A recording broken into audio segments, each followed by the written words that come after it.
NCERT class 9 polity.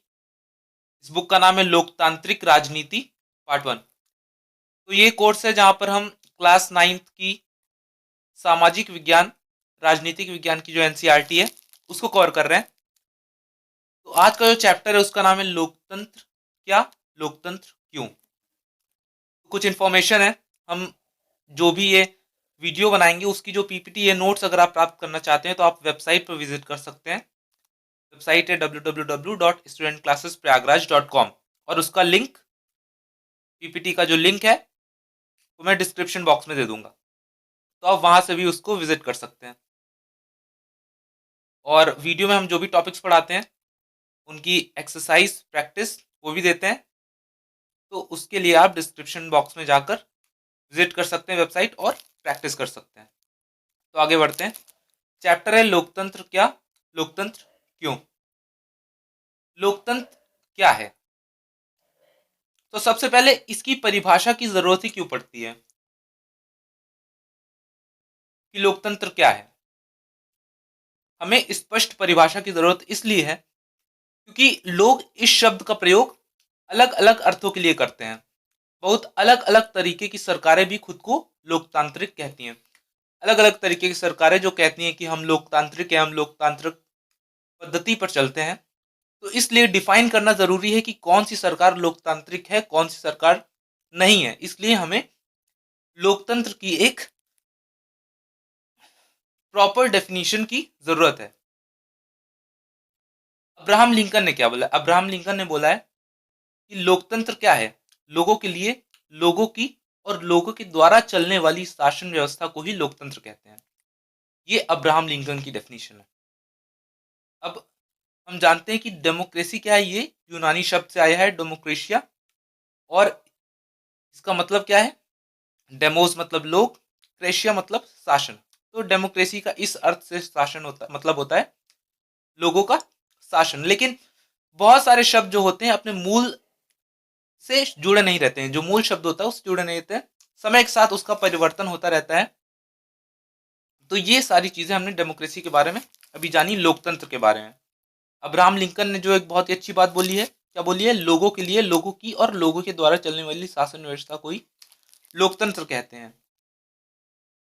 अब एक सरल परिभाषा से शुरुआत करते हैं कि लोकतंत्र है क्या। एक बेसिक डेफिनेशन यह है कि लोकतंत्र शासन का ऐसा रूप है जिसमें शासकों का चुनाव लोग करते हैं। जिसमें लोग अपने शासकों का चुनाव करते हैं उसे कहते हैं लोकतंत्र। लोक मतलब पब्लिक, पब्लिक यहाँ पर अपने शासक को चुनाव करती है। इंडिया में भी यही होता है, हम वोट डालने जाते हैं तो हम चुनाव करते हैं अपने शासकों का। तो भारत इस तरीके से, इस डेफिनेशन के अकॉर्डिंग लोकतंत्र हुआ। गैर लोकतांत्रिक देश जैसे सऊदी अरब के जो शाह हैं वो लोगों द्वारा शासक नहीं चुने गए हैं, बल्कि वो राज परिवार में जन्म हुआ है, इसलिए उन्हें यह हक मिला है। तो इस डेफिनेशन से वो लोकतांत्रिक नहीं हुए, क्योंकि वहां पर उन शासकों का चुनाव लोग नहीं कर रहे हैं। लेकिन इतनी भी सरल डेफिनेशन नहीं है लोकतंत्र की, जहां पर लोग चुनाव करते हैं वहां पर अपने शासकों का चुनाव करते हैं वो लोकतंत्र हो गए। ये एक बहुत ही बेसिक डेफिनेशन है। ये एक जो सरल परिभाषा है वो पूर्ण नहीं है, क्योंकि इस परिभाषा का प्रयोग यदि हमने बिना सोचे समझे किया तो फिर उन सभी सरकारों को लोकतांत्रिक कहना पड़ेगा जो चुनाव करवाती हैं। जैसे चाइना है, वहां पर भी चुनाव होता है, लेकिन इस डेफिनेशन से देखें तो वो लोकतंत्र यानी वो डेमोक्रेसी हुआ। लेकिन हम फिर भी चाइना को डेमोक्रेसी नहीं कहते हैं, क्योंकि जो लोकतंत्र की डेफिनेशन है और भी वाइड है। हम उनको जानेंगे तब हम उस चीज को समझ पाएंगे। तो लोकतंत्र के बारे में कुछ कथन है। व्यक्ति की न्यायप्रियता लोकतंत्र को संभव बनाती है, लेकिन अन्याय के प्रति व्यक्ति का रुझान लोकतंत्र को जरूरी बनाता है। ये कुछ कुछ लोगों ने लोकतंत्र के बारे में चीजें कही, हम उनको एक बार देख लेते हैं।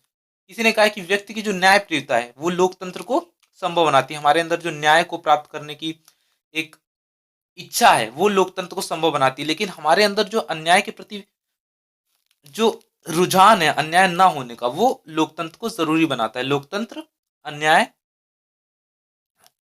को खत्म करने का एक माध्यम बन जाता है। लोकतंत्र शासन का ऐसा तरीका है जो सुनिश्चित करता है कि जैसी सरकार के हम लायक हैं वैसी सरकार ही हम पर शासन करे, ये भी किसी ने बोला है। लोकतंत्र की सारी बुराइयों को और अधिक लोकतंत्र से ही दूर किया जा सकता है। तो लोकतंत्र की जो भी बुराइयां हैं किसी ने कहा है वो तभी दूर हो सकती हैं जब और अधिक लोकतंत्र लाया जाए। तो लोकतंत्र की बुराइयों का जो सोल्यूशन है वो लोकतंत्र को खत्म करना नहीं है। वो सोल्यूशन क्या इन्होंने बताया है कि लोकतंत्र को और अधिक गहरा किया जाए और अधिक लोकतंत्र लाया जाए। ये बहुत ही अच्छी बात है। अब लोकतंत्र की विशेषताएं के बारे में जानते हैं। लोकतंत्र में अंतिम निर्णय लेने की जो शक्ति है वो चुने हुए प्रतिनिधियों के पास ही होनी चाहिए। तो ये विशेषताएं हैं। अब हम थोड़ा डिटेल में जा रहे हैं कि हमने पहली बात क्या लिखी है कि अंतिम निर्णय लेने की शक्ति किनके पास होनी चाहिए, जो हमारे चुने हुए रिप्रेजेंटेटिव हैं, जो हमारे चुने हुए प्रतिनिधि हैं। इंडिया में हम सांसदों का चुनाव करते हैं तो वही आगे जाकर गवर्नमेंट फॉर्म करते हैं और उनके पास ही निर्णय लेने की शक्ति होती है। तो ये डेफिनेशन जो है डिटेल में इंडिया इस पर खरा उतरता है। उदाहरण 1999 में सैनिक तख्ता पलट के बाद परवेज मुशर्रफ ने राष्ट्रीय और प्रांतीय असेंबली के लिए चुनाव करवाए, लेकिन चुने हुए प्रतिनिधियों के पास अंतिम निर्णय लेने की शक्ति नहीं थी। अंतिम फैसला सेना के अधिकारियों और जनरल मुशर्रफ के पास था। तो इस शासन को लोकतांत्रिक नहीं कह सकते, क्योंकि मुशर्रफ ने चुनाव तो करवाए लेकिन जो चुने हुए प्रतिनिधि थे उनके पास कोई भी निर्णय लेने की अंतिम शक्ति नहीं थी, शक्ति सेना के पास थी।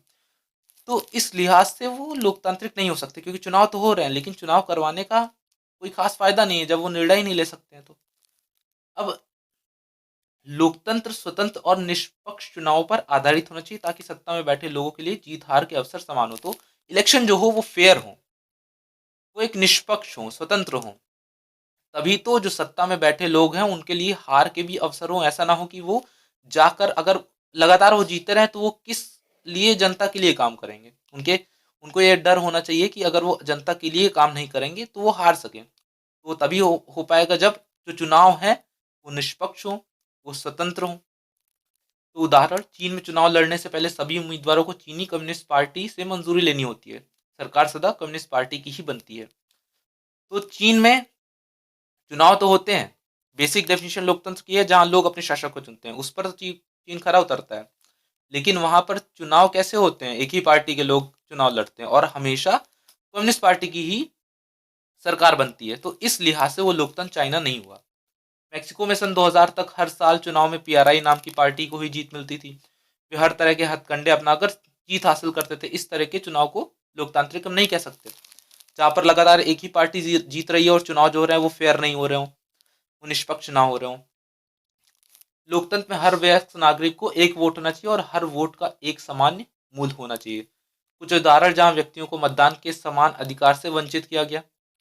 तो हर जितने भी अडल्ट हैं जो वोट कर रहे हैं उनको वोट का अधिकार होना चाहिए और सारे वोटों का जो समान मूल्य होना चाहिए। इंडिया में यही है, सभी एडल्ट्स के पास, सभी वयस्कों के पास एक वोट है और सभी वोट का समान मूल्य है।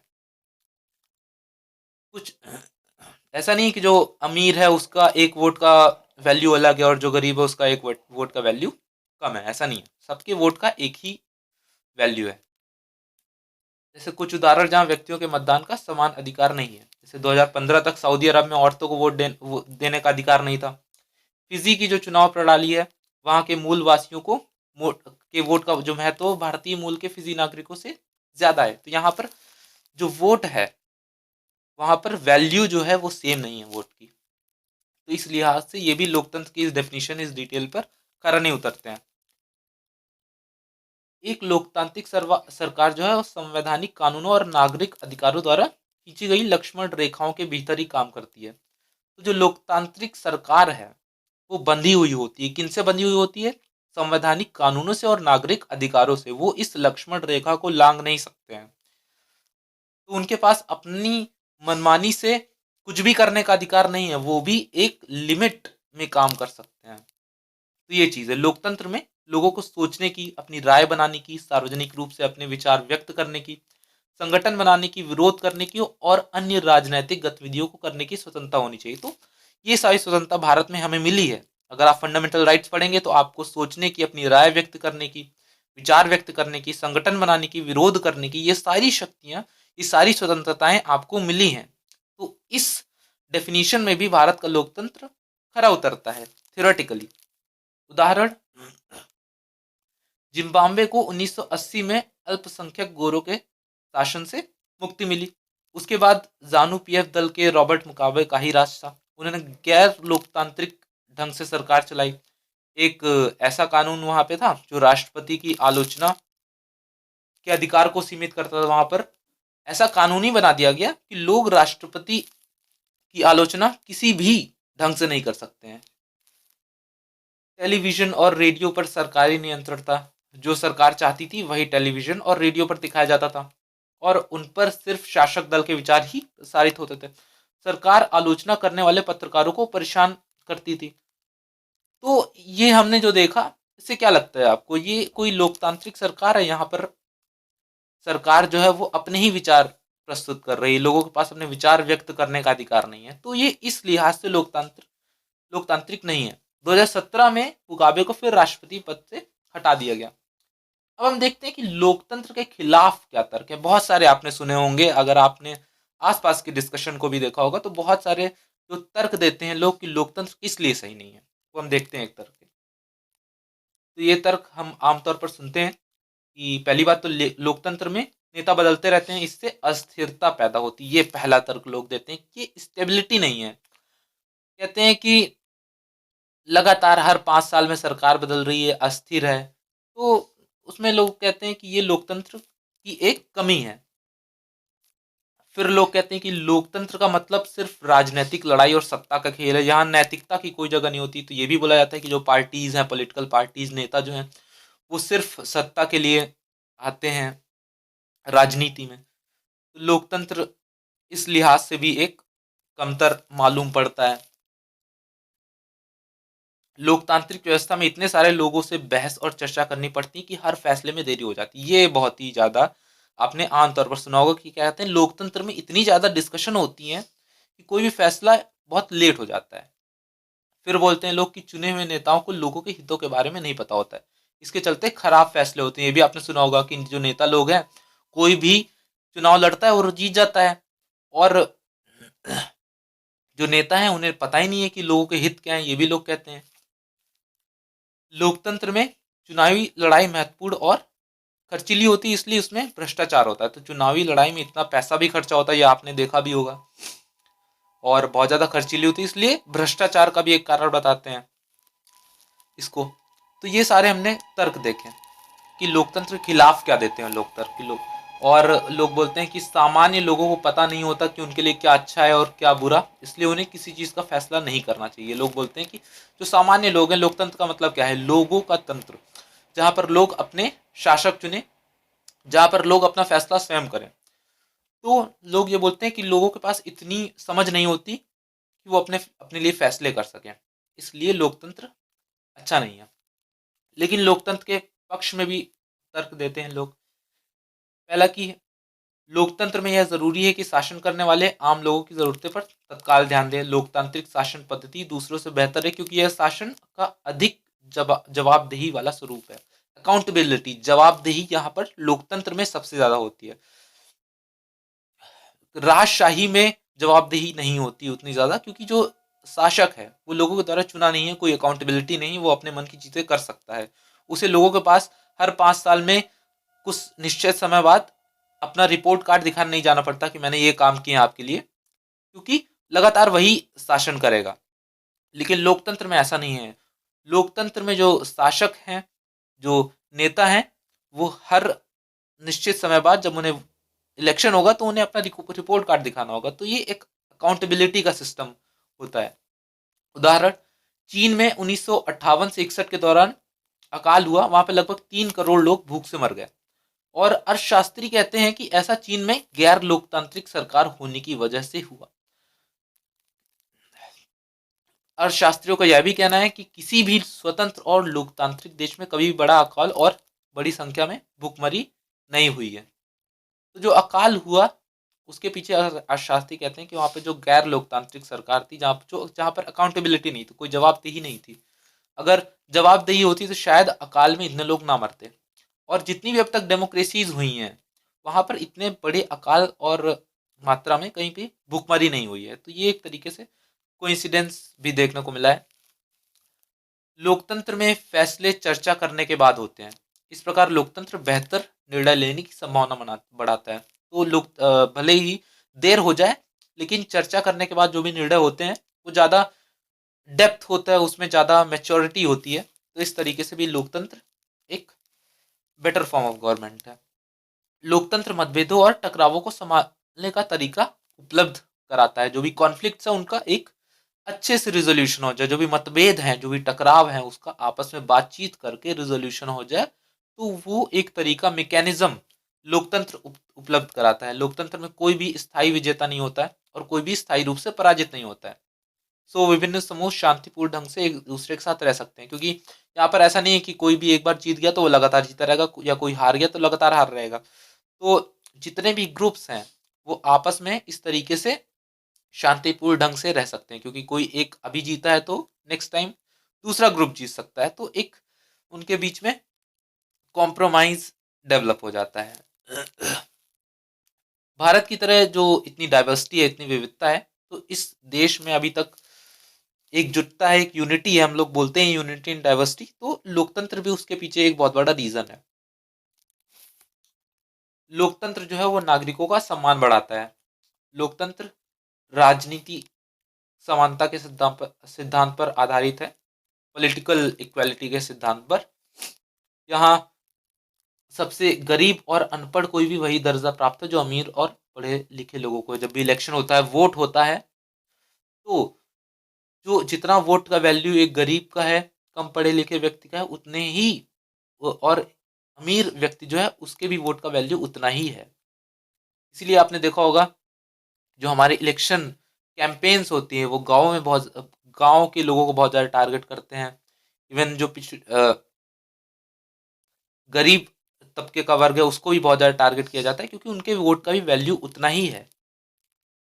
राजनीतिक दर्जा जो है वो एक व्यक्ति बराबर एक वोट।